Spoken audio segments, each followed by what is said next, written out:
Ex army man, x paramilitary के साथीगण और उनके परिवार के सदस्यों की इस बैठक में मौजूद हमारे एक्स आर्मी मैन सेल के अध्यक्ष कर्नल राठी जी, डिस्ट्रिक्ट के प्रधान सुरेंद्र फौजी जी, हमारे बहुत ही आदरणीय राविंदर फौजी जी, सूबेदार मेजर रामेर सिंह जी, कैप्टन बलजीत सिंह जी, सूबेदार सुरेश सिंगल जी, सूबेदार मेजर बख्तावर सिंह जी, सूबेदार राजेंद्र फोगाट जी, शक्ति सिंह जी सेना मेडल, सभी हमारे एक्स आर्मी मैन सेल के पदाधिकारी, मेरे बुजुर्गों, युवा साथियों और मेरी माताएं बहनें, मैं पहले तो आप सबका आभार प्रकट करूंगा कि आज आप यहाँ एकत्रित हुए। आगामी 25 तारीख को हमारे बीच में एक्स आर्मी मैन सेल की भूमिका बड़ी महत्वपूर्ण है और इसलिए महत्वपूर्ण है कि हमें 2 जगह काम करना। कर्नल राठी या उनसे पुराने वक्ता भूल गए कि जो आज फौज में जवान हैं उनके भी डाक वोट मंगाने हैं। आज कम से कम हल्के में एक विधानसभा क्षेत्र बवानी खेड़ा ले लो तो हजारों की तादाद में, 80 हजारों की तादाद, उचाना में भी मेरे ख्याल से 1000 के आसपास फौजी हो, आदमपुर है, नलवा है, लगभग हर घर से हमारे बीच में फौजी साथी आज देश की सेवा में, पैरामिलिट्री में, मिलिट्री में अलग अलग जगह पोस्टेड है और उनके वोट की ताकत भी अपने वोट के बराबर की है। आज उनसे संपर्क साधना जरूरी है और उनसे संपर्क साधकर अगले 5 दिन में उनके डाक वोट उनके सीनियर अफसर की मोहर लगाकर डिस्पैच करा लेंगे तो 4 जून को कम से कम 25,000 से 30,000 वोट हम अपने फौजी भाइयों के, और आजकल तो हमारी फौज में बहनें भी हैं, उनके समय पर पार्टी के पक्ष में डलवा पाए। मैं तो नवली वाले हमारे प्रधान जी थे, फौजी साहब जब प्रधान होते थे सेल के,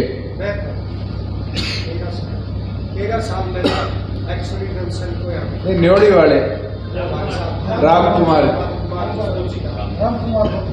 कुमार फौजी की एक खासियत थी, आज तो परमात्मा के पास है।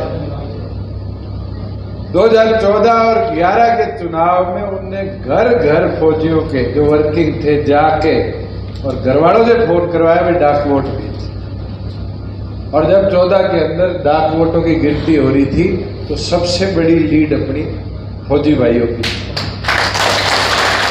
मेरा निवेदन है आज जब घर जाओ तो ये संकल्प ले लो कि अगले 5 दिन में सभी ऐसे वर्किंग आर्मी के जवान हो, अफसर हो, उनसे संपर्क भी साधोगे और उनके वोट भी समय अनुसार कास्ट करवाने का काम करो। दूसरी चीज जो मेरे से पूर्व वक्ताओं ने कही, आपकी जिम्मेवारी बड़ी महत्वपूर्ण है। आज कई फौजी भाई एसपीओ के तौर पर भर्ती हो रिटायरमेंट के बाद, कई अपने खुद के काम में व्यस्त हो गए, कई रिटायर हो गए, अब काम नहीं करते, मगर इनका भी नेटवर्क बहुत बड़ा है। समाज के अंदर आज एक अलग पहचान एक्स आर्मी मैन की, और मैं निवेदन करता हूं जितने आपके साथ के और हैं जो आज शायद पॉलिटिकल अलाइन उनकी कोई और हो, विचारधारा कहीं और जुड़ी हो, एक बार भी संकल्प करोगे उस संपर्क में ही उसकी विचारधारा आपके प्रति जुड़ाव के तौर पर आएगी। मैं तो इतना बोल सकता हूँ, 4 साढ़े 4 साल में 2 समस्या मेरे सामने आई और हमारे एक्स आर्मी मैन सेल की तरफ से आई। पहली चीज कि देश में अलग अलग प्रदेशों में अगर कोई घटना हो जाती थी उसमें शहीद हुए जवान के परिवार को 50 लाख रुपए देते थे और कई प्रदेशों ने उसको बढ़ाकर 1 करोड़ कर दिया। मुझे मशक्कत करनी पड़ी, पर 1 साल पहले हमने भी उस राशि को बढ़ाकर 1 लाख रुपए करने का काम किया, 1 करोड़ रुपए करने का काम किया। और उसके साथ साथ जो हमारे पैरामिलिट्री के जवान थे उनको भी बराबरी पर लाने का काम किया। मुझे लगता है हरियाणा पहला प्रदेश बना जिसने मिलिट्री और पैरामिलिट्री के जवानों को ये बराबरी देने का काम। एक तो आज इसका प्रचार बहुत जरूरी है बताने का। और दूसरी चीज जो मेरे सामने हांसी से आई, हमारा एक युवा सैनिक बॉर्डर पर शहीद हुआ, निशांत। और निशांत की इकलौती बहन थी। सरकार एक्स ग्रेशिया में नौकरी देती थी, मगर उसमें जिसने भी बनाई पॉलिसी एक कमी छोड़ दी कि सिर्फ फौजी के भाई को माता पिता को नौकरी मिलेगी, और बहन शर्त हटा दी। जो सेकंड लास्ट कैबिनेट मीटिंग थी जब तक हम सरकार में थे, स्पेशली उसमें अमेंड करवाकर पॉलिसी को पूरा रिवैम्प किया और उसके अंदर अब परिवार के हर सदस्य को, चाहे वो छोरा हो छोरी हो, ये अधिकार देने का काम। साथियों, ये छोटे छोटे बदलाव होते हैं, मगर पता नहीं कितने ऐसे हमारे सैनिक परिवार हैं जहाँ ये समस्याएं कभी हम तक पहुंचे। मेरे पास एक केस आया और उसको भी अंत में हमने सुलझाया। दुबलदन में कारगिल में एक शहीद हुआ, और जब वो शहीद हुआ तो पॉलिसी हरियाणा सरकार लाई कि शहीद की वीरांगना जो है अगर वो दोबारा शादी करती है तो उसको रोजगार मिलेगा। उस समय तो पेट्रोल पंप, मकान, फ्लैट, कई सुविधाएं आई थी, मगर रोजगार का भी एक साथ में उसको अवसर मिला। दुबलदन में केस आया, देवर के साथ शादी करा दी परिवार ने, बच्चा हो गया, उनके बच्चा पहले नहीं, और मां अनपढ़ थी। तो सरकारी फाइलें घूमती कैसे है, जाए ऊपर तक और एक ऑब्जर्वेशन लग गया। आज 22 साल बाद उनको न्याय दिला पाए, उनको रोजगार का अवसर दिला पाए। तो छोटे छोटे काम रहे हैं, मगर मैं जानता हूं आप डिसिप्लिन्ड जॉब में रहे हैं, आप समस्याओं को झेला भी है, आपने सुधारा भी, मगर इनको हर नागरिक तक पहुंचाना जरूरी है। अपनी कभी कार्य जाती है, जो प्रचार होना चाहिए हम उस प्रचार में नहीं उतरते, बता नहीं पाते।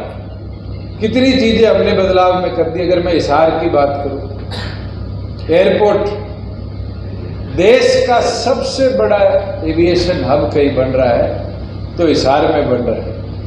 पहले कभी किसी ने बातें करी, उस पर काम शुरू नहीं किया। आज 4000 करोड़ खर्च हो चुके, 5-6 हजार करोड़ रुपया और खर्चा जाएगा। इससे विकास किसका होगा? हिसार का होगा। आज हिसार के बीच में जो अपनी स्पाइन कह दो हिसार की है, जिंदल पुल से लेके और सिरसा चुंगी तक, इसमें एलिवेटेड रोड बनेगा पूरी में, 7 जगह उतरेगा, 7 जगह चढ़ेगा। 800 करोड़ का प्रोजेक्ट है जिंदल पुल से लेके, और अगर इस रोड पे अगर उतरना है डावड़ा चौक और ये सारा इलाका क्रॉस करने में आज कम से कम पौना घंटा लग जाता है, नहीं लगता। और साउथ बाईपास भी वहां पुल बन रहा है इसलिए बंद है। और जैसे एलिवेटेड रोड बनेगा आप 5 से 7 मिनट में अपने आईजी ऑफिस के ऊपर उतर जाओ। ये व्यवस्थाएं बनाने की बात है। मेरा सांसद था उस समय, छोटी छोटी चीजें मेरे सामने, पानी के टैंकर किसने सोचे थे गांव में ब्याह में काम आ जाए, बांटे हर एक गांव में। और अब मैं गांव के दौरे कर रहा हूं तो देख रहा हूं सभी बांट रहे। मच्छर मलेरिया की बीमारी के लिए फॉगिंग मशीन की बात पहली बार आई और गांव में भेजी। मजाक की चीज क्या थी, फॉगिंग मशीन ज्यादा आएगी और हिसार जिले में मलेरिया की दवाई खत्म होगी। मगर उसको हमने फिर प्रदेश सरकार में आकर प्रत्येक ग्राम पंचायत 6300 की 6300 ग्राम पंचायतों में भिजवाने का काम किया। वैसे ही आपके ढाणियों में बिजली थी। आज पंचायतों के अंदर अगर कोई सरपंच आपके परिवार का पूछ लेना, अगर 2000 आबादी है गांव की तो 40 लाख रुपया 2000 रुपया प्रति व्यक्ति के हिसाब से एसएफसी का पंचायत के खाते में आता है। ये चीजें जब तक हम जाकर बताएंगे नहीं, मैं उस दिन फौजी साहब को बताया था, मैं बीसीए के साथी थे, एक जने के आके मेरा धन्यवाद किया, क्या जी हमारी चौपाड़े चौधरी देवीलाल जी बनवा गए SC/BC। कहते आपने पहली बार है कि पंचायतों में SC को तो आरक्षण था, मगर BCA के साथी को, जो अति पिछड़े बोलते हैं अपने आप को, नाई हो, तेली हो, कुम्हार हो, लोहार हो, सैनी हो, आज इनके लिए प्रावधान किया कि 8% पंचायतों में इनकी हिस्सेदारी है। आज महिलाओं को 50% पंचायती राज में हिस्सेदारी देना, 33% राशन डिपो में हिस्सेदारी देना, ये कदम है जो आप लोग उठा पाए। हमारे भाई बहन पेपर देने जाते थे, हिसार से स्टेशन मिलता था यमुनानगर जिले का, पलवल जिले का, आज तो 50 किलोमीटर के अंदर उनके पेपर होते हैं। ये व्यवस्था क्यों बढ़ पाई? इसलिए बढ़ पाई कि आपकी हिस्सेदारी थी। छोरियां पेपर कॉलेज जाती है, बस पास की व्यवस्था उनकी बनवाई। ये छोटे छोटे कदम है, मगर जिस दिन आप लोग खड़े होकर घर घर जाकर इसको पहुंचा दोगे, बता दोगे, तो लोगों का जन समूह बड़ी तादाद में आपसे जुड़ेगा। और वो जन समूह ही है जो आपकी जीत के अंदर अहम हिस्सेदारी देने का काम करे। मैं तो ये मानता हूं, अगर आपने जैसे राठी साहब ने कहा कि भाई एक घर में 7 वोट, और अगर 10,000 लोगों ने 7 वोट भी छू दिए तो 70,000 नए लोग आप लोग जुड़ पाओ। और कई तो आप में से या तो 7 रोड के पास कॉलोनियों में रहते हो, आजाद नगर रहते हो, ये तो धड़े हैं आपके, इन में खड़े हो जाओ। मुझे तो 4-5 बार तो देवीलाल कॉलोनी, हनुमान कॉलोनी, वहां सारे एरिया में आने का मौका मिला, आपके साथ, आपके परिवारों के साथ बैठे। आज लड़ लड़कर समय पर इनको अप्रूव्ड भी करवाया, मगर इसका प्रचार फायदा कौन ले जाता है? अपने 10 थे, उनके 40 थे, फायदा वो ले जाते। अगर आप जाके बताओगे तो इसका फायदा मिलेगा नहीं मिलेगा? तो मेरा निवेदन है, इन छोटी छोटी चीजों का प्रचार बढ़ाओ, अपनी बातों को, पार्टी की बातों को अंतिम व्यक्ति तक पहुंचाने का काम करो। और आपने पूरी निष्ठा के साथ अंतिम व्यक्ति तक ये बात पहुंचा दी तो बदलाव देख। अभी तो 12 दिन है, 5 दिन में भी चुनाव पलट जाता है। अगर 12 दिन निष्ठा से हम मैदान में उतर गए तो आप मानना मेरी जो जीत थी उससे भी 5-6 गुना ज्यादा वोटों की जीत श्रीमती नैना चौटाला जी की आपके बीच में साथ। और विपक्ष की घबराहट तो देखने लग गई।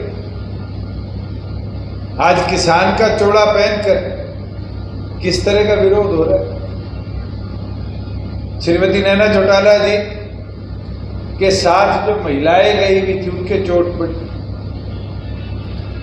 गाड़ी पे पत्थर मारा गया, 7-8 लोगों के चोट आई। ये क्यों? ये वो लोग हैं जो किसी संगठन से जुड़े नहीं, पॉलिटिकली मोटिवेटेड है। हिसार के लोग तो जानते हैं कि कोई इनका पहला चुनाव नहीं है, ये 6ठा चुनाव है। और हर चुनाव में इस तरह का घटनाक्रम हुआ है। हर चुनाव में इन लोगों ने इस तरह की कार्रवाई कर माहौल खराब करने का काम किया। मगर आपकी मजबूती इसमें है कि इन लोगों को जवाब देना है तो इनको जवाब वोट की ताकत से देने का काम करो। अगर वोटिंग मशीन में आप लोग अपनी ताकत दिखाओगे, मजबूती से अपने पक्ष के सारे वोट पोल कराओगे, तो आप देख लेना कि 25 मई को ढोलकी भरेगी और 4 जून को एक नया इतिहास रचकर पहली महिला सांसद आपके बीच में देने का काम।